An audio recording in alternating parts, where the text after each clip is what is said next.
Say it ain't so, Skip. Say it ain't so, Skip. Honorable Men Discord. Let's discuss. So let's get right into it. You know I like to do the backstory on all parties to get people up to date on who I'm talking about in case you've never heard of these individuals. So let's get straight to it. Skip. Who is Skip? Skip is John Edward Bayless II, known as Skip Bayless. All right. 73 years old, born December 4th, 1951. And he has his wife. Her name is Ernestine Scalfani. All right. Skip is an American sports columnist, commentator, and television personality. He worked with Stephen A. Smith on First Take, but left in 2016. After 2016, he went to Fox Sports 1 and debuted Skip and Shannon Undisputed. And that was a very successful show. If you know anything about Skip, Skip is also a huge Lil Wayne fan. I think Lil Wayne is probably his favorite rap artist. Yes, I'm talking about a 73-year-old who loves rap music. But his favorite rap artist is, I believe, Lil Wayne, whom, for that show, Undisputed, he made an original track for the show. And if I'm not mistaken, after Shannon left, Lil Wayne redid the song for Undisputed a second time. So he did the music for Undisputed for the first, I believe, 7 years, and then after Shannon Sharp left, Lil Wayne redid the intro for Undisputed. The show ran from September 2016 until August 2024, which was an 8-year period. And as I mentioned, Shannon left after working there 7 years. Now, Skip. What can I say about Skip? Skip, what I remember from Skip was high energy and love to debate. So he did that, as I mentioned before, with Stephen A. Smith, but he also did that on Undisputed with Shannon. He had a memorable moment with Shannon, which if many of you don't recall that moment, here it goes. Straight Brady hate. Wait a minute. This is just straight hate by a guy who's jealous that he is still playing at a high level at 45 when you had to stop at 35. Skip, that's what you do. That's the point. That's what you do. Every time I call something into question, I'm jealous. No. Skip, I did what I did. I never said you were jealous of Baker Mayfield. Skip, I did what I did. You make it seem like I was a bum. I'm in the effing Hall of Fame. Okay, I got 3 Super Bowls. So what? So what? He's way better than you were. I'm better than you. Better. Skip, what I got to see what you do? You take personal shots. No, I don't take personal shots. You started it. Time out. You would take a personal shot at me. I didn't take a personal shot at you. Wait a minute. What are you talking about? You would take a personal... Put your glasses back on. Can I finish? You're willing to take a personal shot at me to say this man is better than me because I say he's playing bad this year? Well, because you just Go ahead. You disrespect him. It's just so. You know what? It's beneath your dignity. You would disrespect me to support him. No, well, I'll support him over anybody because he's the greatest player who ever played your game. So not long after that back and forth that he had with Shannon, where he pretty much disrespected Shannon and his legacy in the NFL, I believe that's the cause. That particular video that you just watched was the cause to why Shannon eventually left the network. Now, whether or not Shannon Sharp left the network on his own will or Skip pretty much decided, you know what, I don't need Shannon anymore. He got the most out of Shannon and then decided he didn't want to work with him anymore. Shannon left the show, and who could forget this cringeworthy moment where Shannon got emotional and had to take his glasses off. If you don't remember it, here it goes. I'll never forget what you did for me. You've helped me grow more than you ever know. Okay, this is not easy for me either. But one more thing before you go, Skip. Okay. One more thing. All I ask is when you lay your head on that pillow at night, I gave you everything I had. You did. I gave you everything I had. Now, following the separation of Shannon Sharp, Skip, in Skip fashion, having had shared the screen with reputable and talented black personalities such as Stephen A. Smith and Shannon Sharp, he went and chose to share the screen with Sherman. Forgive me for not forgetting his first name, but this is also a former NFL player who became a commentator. So Skip brought Sherman onto the show, and they had a back and forth disagreement. And if you don't remember that, here it goes. Take a look. Yeah, the Geno Smith let me one was finish, to avoid Richard. a horse I'm collar. speaking. I'm speaking. Thank you. I'll let you speak, but you're not speaking from experience. So stop raising your voice, Skip. Okay. Talk to me, Skip. All right. Are you going to let me speak or not? Well, you're speaking on something you don't have no experience doing. So, I mean, what point can you really make? I've covered the game for a lot longer than you've been alive. You've covered the game. Yeah. I've actually played the game longer than you ever played. So, like, what we're talking about is something that actually happens in the game that you can't experience unless you play it. Does Rich McKay know anything about football? Keyshawn, help me out. There is no solution to this because you've never done it. And so Rich McKay can say whatever he wants, but he can't offer a solution. You can't show me a way that you want these tackles to be corrected because you've never tackled. And so when you're talking to me, I want you to talk from a place of, I'm talking from a place of a guy who's tackled people, who's been in an open field with a runner who can go anywhere. There's a lot of open space. They're dynamic, 4-3, 4-4, sometimes 4-2. So now let's get into the nature of this presentation, where I say it ain't so, Skip. Say it ain't so. Am I surprised about this? No. This is life we're living. This happens on all different levels, from high up to small. Something like this would happen in McDonald's, okay? No disrespect to employees that work at McDonald's or any fast food chain, but my point is, this is life. So I'm not surprised that something like this came out, but say it ain't so, Skip. It's about a lawsuit filed in the Supreme Court of the state of California by Nosheen Faraji. All right, and it's Nosheen Faraji's the plaintiff, and it's versus the defendant, which is Fox Corporation. Under Fox Corporation, she listed a few names, one of which was Skip Bayless. The other names I'll get into in the next presentation, because yes, I will dive into this because this is great. I appreciate this story come into my space, because I enjoyed looking this stuff up. So who is Nosheen Faraji?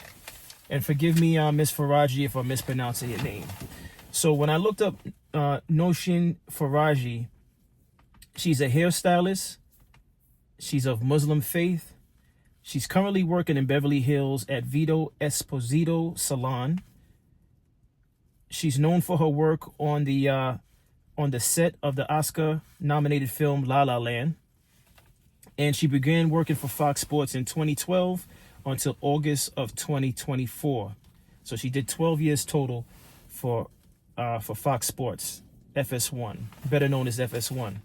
So, say it ain't so, Skip. Say it ain't so. This suit that was filed by Miss Faraji is a 42-page document, and it's there for the public. So please do your due diligence. Look it up. You could download it. I'm not sure if there's a fee for it, but you could definitely scan through the documents. All 42 pages, you can look through it and read it. All right, so it's there. So, Miss Faraji, she's demanding a jury trial within these documents. It's even stated on the final page, the 42nd page, Miss Faraji is demanding a jury trial. And as I said, she's the plaintiff, and this is against Fox Corporation. But the significance of this particular video is Skip Bayless. All right, so what brings us here? And here's the issues that Miss Faraji has with Skip. Oh, before I go into that, this is Miss Faraji on her Instagram page doing her job when she was working there at Fox. She's doing makeup for one of the commentators, Joy Taylor. So take a look at this.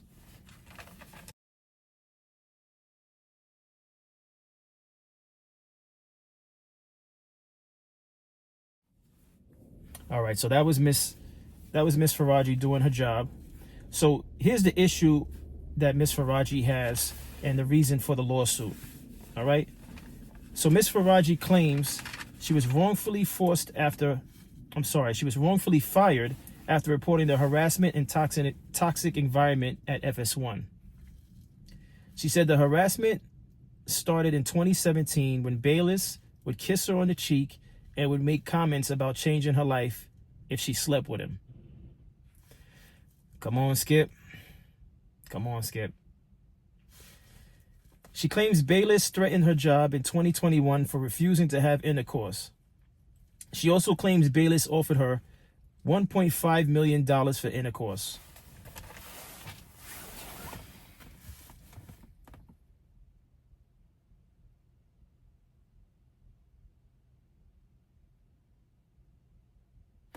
$1.5 million for intercourse. You know, I gotta respect her. I gotta respect her for the fact that she didn't go through with it, because Lord knows there's so many women that at a fraction of that amount would have gone through with it. So she's a woman of integrity. All right. And for those of you who might be listening to this and saying, oh, how's she a woman of integrity? She's suing Fox. She's suing the whole corporation. Well, it seems like she has reason to, you know. Question is, if Bayless was her type, would that have mattered? Who knows? I'm just playing devil advocate. Don't come for me. Let's continue. So she also claims co-host Joy Taylor would mock her broken English. Joy Taylor would mock her broken English. And Joy Taylor, I haven't even begun with Joy Taylor. I'm going to have fun speaking on Joy Taylor. But like I said, that's going to be tomorrow's, because I want to really dive into that one. All right. But Joy Taylor, if you don't know who Joy Taylor is, Joy Taylor was the woman whose hair she was doing in the video clip I showed you not too long ago. She also claims Bayless made inappropriate statements about her culture and religion, as when she asked him to stop harassing her since he had a wife, Bayless allegedly said, "Aren't you Muslim? Doesn't your dad have 3 to 4 wives?" Come on, Skip. Say it ain't so, Skip. Say it ain't so. Am I surprised? Absolutely not. Absolutely not. All right. As a black male, and as a black male who's worked under supervisors that are white males, I've experienced very awkward comments made by them. All right. And we're not talking about one white male supervisor. We're talking about, I've worked for 2 that I can think of right now that have made comments that were very uncomfortable. All right. So this is not outside the norm of white males. Some white males. Let me be politically correct. This is not outside of the norm of some white males. So with her saying that, I believe her. I wasn't there, but I believe her. All right. She's also suing the company as a class action suit, claiming that Fox Sports did not pay its workers their full wages or overtime. So she sounds like she has legit reasons why she's suing. First of all, when I was looking up information on this whole thing, I thought she had resigned. I didn't even realize that, she was fired. So, also, I don't have it jotted down here, but also it seems as though she wasn't the only employee that was uncomfortable with the environment. So there was a lot of scandal going on in this situation that's listed within these 42 pages that I told you is available online. All right. This is extremely interesting. I wasn't going to even report on this until later this evening, but it was so interesting. I said, I have to get this portion of it out because, like I said, there's other names mentioned within this lawsuit that I want to get on, that I want to speak on, I should say, particularly Joy Taylor, mainly Joy Taylor and the parties around Joy Taylor. But one thing I can say is at the top of this suit, I did not see Shannon Sharpe's name mentioned, so he most likely was honorable. You know, and he just did his job and went home.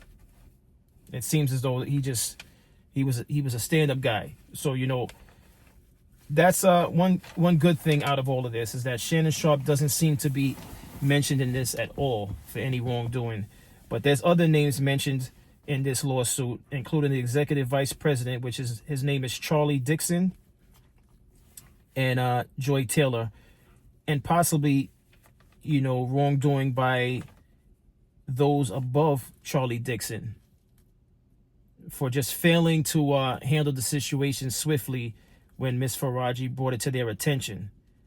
So, you know, I want to say a few episodes ago, I did something called Money, Power, Respect, and I was talking about the illegal activities that was taking place within the NYPD between the chief and a lieutenant, a female lieutenant. And that was an issue that dealt with overtime, fraudulent documents being signed. That had to do with six-figure issues, right? And the power of the chief imposed onto the lieutenant and some female detectives allegedly. And we're talking about six-figure digits. In this particular case, when you're talking about corporate America, you're talking about Skip Bayless, and you're talking about he allegedly offered $1.5 million for this hairstylist to sleep with him. And because she didn't want to sleep with him, he started to impose his power, allegedly, to make her life miserable. But again, this 42-page document is online for everyone to check it out. It gets much deeper than I even touched on, but I will touch on it next video. But what a world we live in. This is a topic that I might stretch out all week, because this also goes into some females' nature. This goes into just man in general, power, having money, having success, you know, and what does that mean for those that don't have money, power, and what's often regarded as success? What does that mean for the 9-to-5 male and what he has to deal with? Very interesting. This story is very interesting. Hopefully it's interesting to you all also. Stay tuned. You know, I'm gonna get back to my research so I could develop the next video so I could go deeper into this whole lawsuit. But as always, thank you for tuning in. Salute.